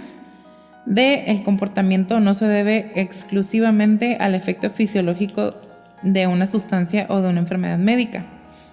Otra vez, pues no sé, pero tampoco suena como que él estuviera muy enfermo de niño, porque era pues una persona, o sea, un niño en cuanto a actividad física normal, en cuanto a comportamiento era muy anormal. Y hay 3 tipos diferentes: solo nocturna, solo diurna y nocturna y diurna. Yo pienso que con él bien podría haber sido nocturna y diurna, porque en las notas que yo encontré decía en la cama y en los pantalones, o sea, cuando estaba en la escuela, cuando andaba en la calle durante el día. También nos platicaste tú, yo lo leí, creo que yo lo leí nada más, lo del sonambulismo. No, sí viene, cuando lo llevan los papás, la mamá dice que moja la cama, es sonámbulo. Ajá. Bueno, ahí les va el diagnóstico. Son episodios repetidos que implican el acto de levantarse de la cama y andar por las habitaciones en pleno sueño, que tienen un lugar generalmente durante el primer tercio del periodo de sueño mayor. El siguiente: durante estos episodios, el individuo tiene una mirada fija y perdida, se muestra relativamente reactivo a los intentos de los demás para establecer un diálogo con él y solo puede ser despertado a base de grandes esfuerzos. El siguiente: al despertar, el sujeto no recuerda nada en pleno episodio o en la mañana siguiente. O sea, si lo despiertas en el episodio, no se va a acordar. Y si se te esperas hasta que se regresa a la cama y se despierta el siguiente, no se va a acordar. A los pocos minutos de despertarse del episodio de sonambulismo, el individuo recobra todas sus facultades y no muestra afectación del comportamiento o de las actividades mentales. O sea, como si nada. Los episodios de sonambulismo provocan un malestar clínicamente significativo, deterioro social o laboral o de otras áreas, y la alteración no se debe a los efectos fisiológicos directos de una sustancia. No sé si él estaba tomando algún tipo de medicamento, porque sí sabemos que el sonambulismo era más bien cuando era pequeño y que su adicción por narcóticos empezó después de la Primera Guerra Mundial, cuando ya era un adulto joven. Entonces yo pienso que fue suficiente como para que los papás se preocuparan, porque lo demás no les importaba, y lo llevaron al doctor, pero no sé qué tanto malestar estuvo causando, qué tanto pasó o durante cuánto tiempo tampoco. Durante la Primera Guerra Mundial, que fue el reclutado por la infantería francesa, eso fue como en el 16, que fue como más o menos a la mitad, pues fue herido, fue gaseado y mostró síntomas de un colapso mental, como ya nos platicaste, y fue enviado a diversas casas de reposo, que es donde anduvo robando y que lo arrestaron por robo. Exacto. Y lo dieron de alta por un comportamiento anormal, e incluso fue recomendado que fuera institucionalizado, como ya nos dijiste, porque se cree que se disparó en el pie con una granada. Ajá. Que de todas maneras no fue, ¿no? Pero pues no cualquier persona se dispara en una granada. Por un lado, no cualquier persona hace eso. Por el otro lado, también a mí me hizo pensar, a lo mejor ese era su grado de desesperación. Ajá. De que ya no quería estar ahí. Y digo, eso sí ha habido durante la guerra. Así ha habido mucha gente que se hace algo para poder que lo den de baja y ya regresenme a mi casa, ya no quiero estar aquí. Sí, ya no quiero estar aquí. Y entonces lo del colapso nervioso, por más que busqué como a qué se referían, no encontré. Pero en otro texto que encontré por ahí decía que él lo habían diagnosticado con PTSD o con el trastorno de estrés postraumático. De este trastorno nunca jamás en la vida habíamos hablado. Se me hace muy interesante. Está larguísimo, pero se los voy a platicar rápidamente, nada más para que sepan de qué se trata. El trastorno por estrés postraumático está muy interesante, está otra vez muy largo, y les voy a platicar primero un poco como de los antecedentes y los diferentes maneras que hay para hacer un buen diagnóstico, y después todos los criterios. La intensidad, duración y proximidad de la exposición al acontecimiento traumático constituyen los factores más importantes que pueden determinar las probabilidades de que este trastorno se presente o no. Es decir, no cualquier tipo de acontecimiento y no cualquier sujeto lo va a tener. Pero pensando en que él estuvo en la Primera Guerra Mundial y que estuvo, digamos, en el front line, como de los primeros que mandan, que le tocó que lo hirieran, que le dispararan, que lo echaran gas, o sea, yo diría que sí pudo ser bastante traumático, incluso para una persona como él. Uh-huh. Existen pruebas que demuestran que la calidad del apoyo social, los antecedentes familiares, las experiencias durante la etapa infantil, los rasgos de personalidad y los trastornos mentales preexistentes influyen en la aparición del diagnóstico del trastorno de estrés postraumático. Y bueno, ya con los antecedentes que les estamos platicando, pues... traía todo el kit. Pues estaba listo, o sea, nomás échele agua y ya, está la sopa. Y este trastorno puede aparecer también en individuos sin ningún tipo de factor predisponente, sobre todo cuando el acontecimiento es extremadamente traumático. Entonces, supongamos que él venía limpiecito. Yo pienso que de todas maneras bien le pudo haber dado sí, claro. PTSD, pero pues ya traía bastante bagaje desde muy niño. Y bueno, ahí les van los criterios. La persona ha estado expuesta a un acontecimiento traumático en el que han existido uno o dos o los dos. La persona ha experimentado, presenciado o le han explicado uno o más acontecimientos caracterizados por muertes o amenazas para su integridad física o la de los demás. O la persona ha respondido con temor, desesperanza u horror intenso. Y todo esto es diferente en los niños. Y eso aplica para todo lo que les voy a platicar ahorita, pero para él, pues no me voy a regresar a su infancia porque esto salió a partir de que él estuvo en la Primera Guerra Mundial. Y yo pienso que se pudo haber agravado durante la Segunda Guerra Mundial porque a pesar de que ya no se regresó al ejército, pues ahorita les voy a platicar más de eso.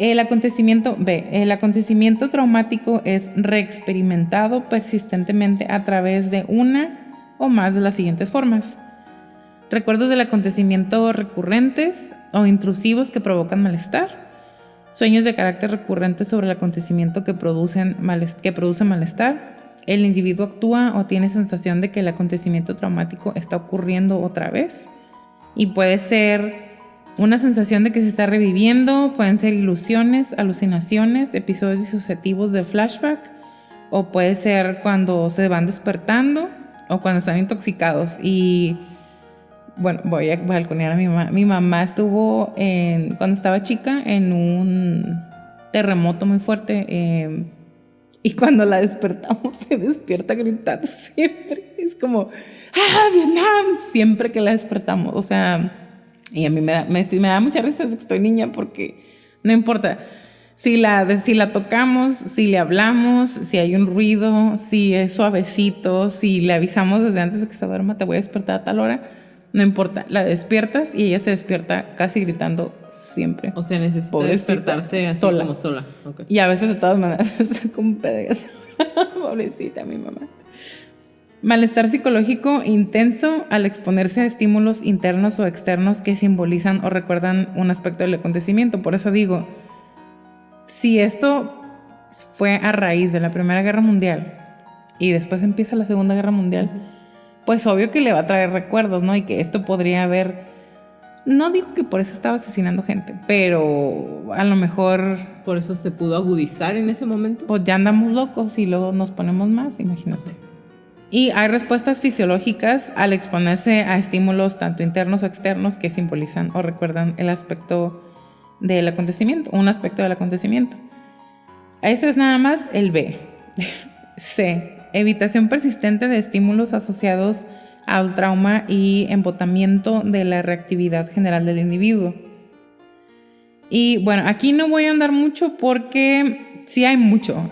Ojalá tengamos oportunidad de platicarlo otra vez después, pero no sé, no encontré en ningún lado si él evitaba de alguna manera o salir a la calle, al contrario. No, O que no quisiera hablar de la guerra, o por ejemplo, que él no hubiera querido estar en contacto con los judíos que estaban huyendo de los nazis, no hubiera querido hablar con la policía. Entonces ni siquiera me voy a molestar en platicar de este criterio.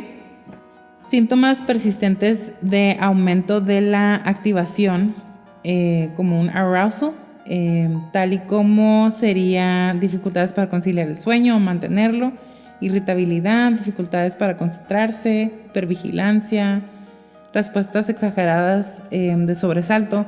Tampoco encontré nada de esto, ni siquiera que no pudiera dormir ni nada. Pues no tenía como, no muestra ningún tipo de culpa, ¿no? De alguna manera. Y tampoco algún síntoma o alguna característica de no poder dormir. Entonces, pues no sé. No sé si este sería uno de esos. Estas alteraciones, que son B, C y D, se prolongan más de un mes.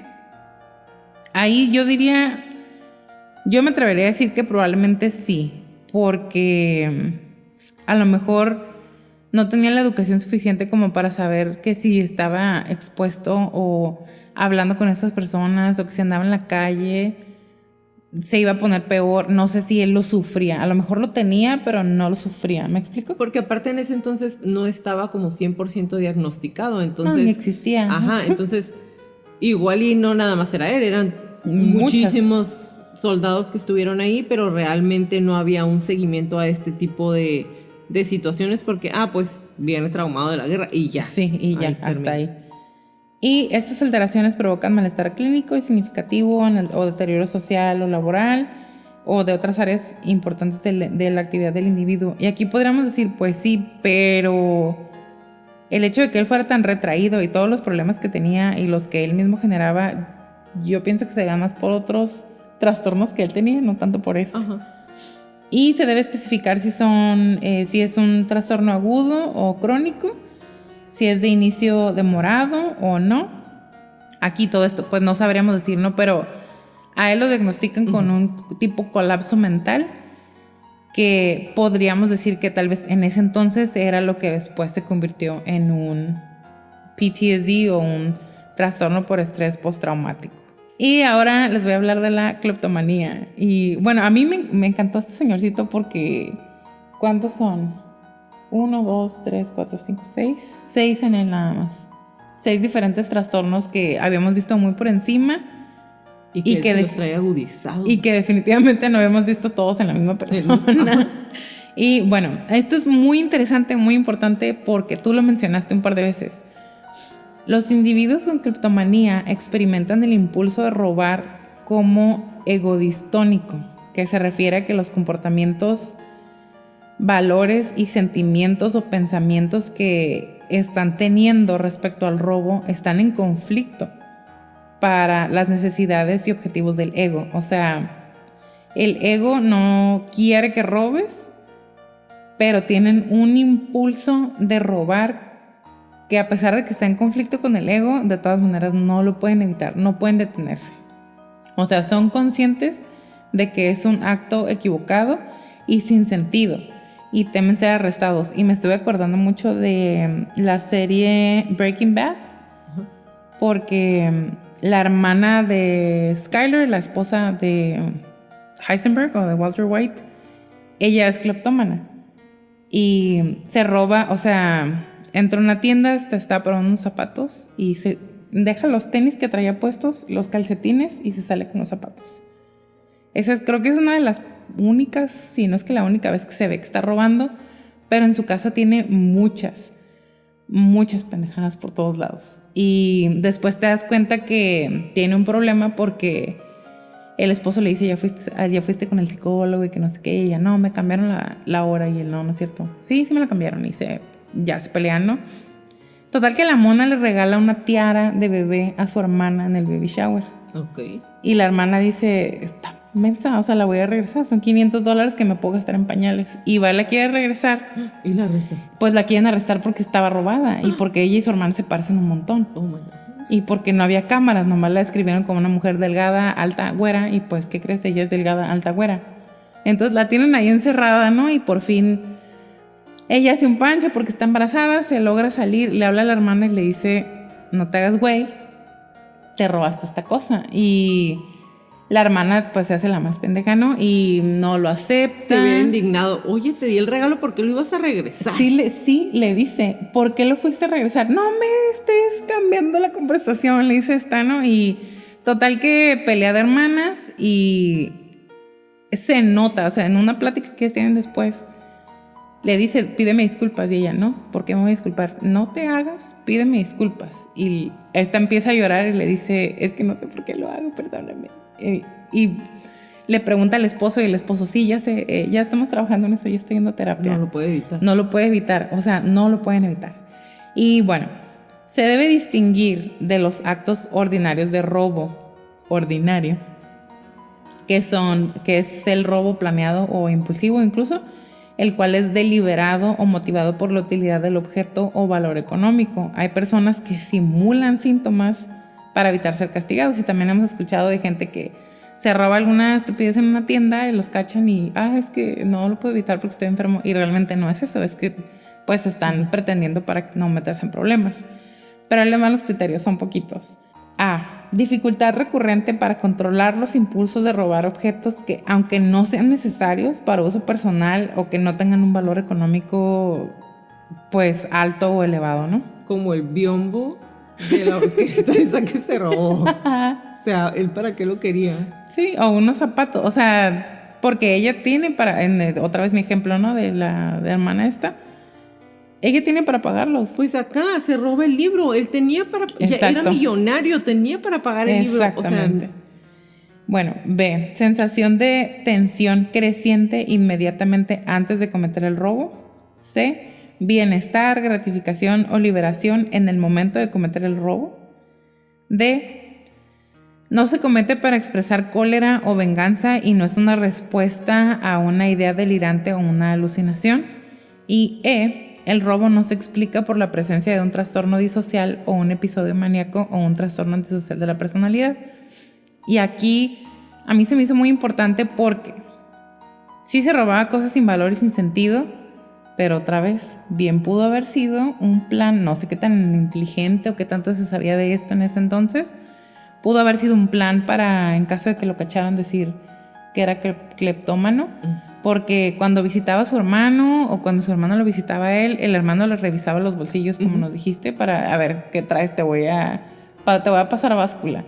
Porque agarraba todo, desde esferitas o figurillas, una pluma, una hoja, las llaves. Un souvenir siempre. Sí, exactamente. Y otra vez mi ejemplo la chava esa del programa tiene cosas a lo idiota, o sea, cosas que no necesita. Y lo he visto en otras películas y así. No sé si te acuerdas en la de Ocean's 8, las 8 de Ocean, sí, que una de las monas a las que le habla la Sandra Bullock tiene el garage lleno de cosas. No me acuerdo si ella las roba o las compra, pero estoy muy segura que las robaba. O que hacía algún tipo de fraude. O sea, ese tipo de cosas de que no puedes evitarlo y no lo necesitas. O tienes los medios para pagarlo, pero es un impulso incontrolable. Y con eso cerramos la lista larga de los diferentes diagnósticos que se le atribuyen al señorcito Marcel Petiot.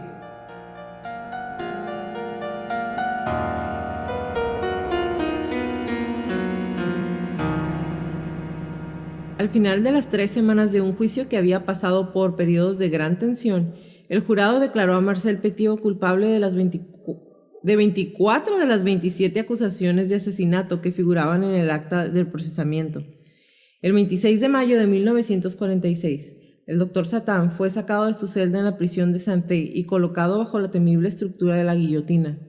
Cuando se le negó el permiso para hacer sus necesidades, Petiot replicó con la típica despreocupación que había vivido todo el tiempo. Sus últimas palabras en ese momento fueron: bueno, cuando emprendes un viaje, te llevas contigo todo tu equipaje. Antes de que cayera la guillotina, Petiot dijo: señores, les pido que no vean, esto no va a ser nada bonito. Acto seguido, sonrió mientras era decapitado.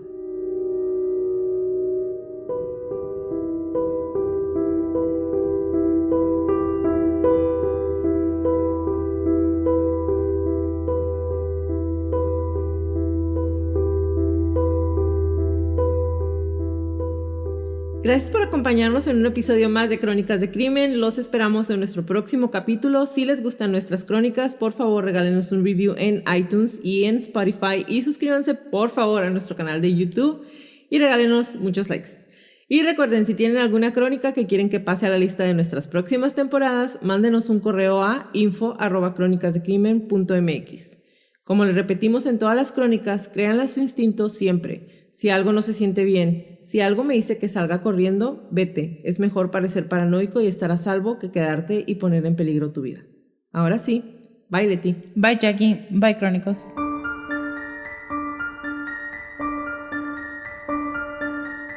Toda la redacción y búsqueda de esta crónica fue hecha por mí, todo el perfil clínico fue realizado por Leti Mosqueda, música por Kevin MacLeod y toda la edición de sonido es de Stuka Producciones.